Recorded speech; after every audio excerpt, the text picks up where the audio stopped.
Men sizlarga hozir nejniy rasvetkadagi nejniy sumочкаlarni obzor qilib beraman. Mana bularni qaranglar. Chiroyligini ko'ryapsizlarmi? Har bitta modellar rasvetkalari bor, eslatib o'taman qizlar.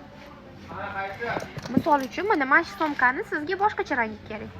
Bor. Xudo xohlasa mana shunday skrinshot qilib olib, so'rasanglar, "Men bu sumkani bunaqa rangi bormi? Zakaz bermoqchi edim" desanglar, bor bo'lsa bor deyshadi, bemalol zakaz beraverasizlar. Tugab qolgan bo'lsa ham xafa bo'lish yo'q, boshqa variantda tanlasanglar bo'ladi.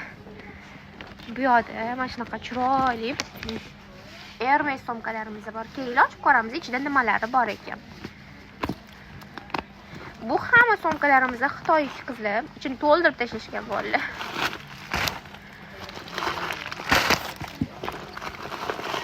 Tadam. Rimshogi bor ichida qizlar. Qulfchasi bor ekan, kaltchasi bilan undan tashqari bunaqa zanjiri ham bor. Ko'ryapsizlarmi? Maza qilib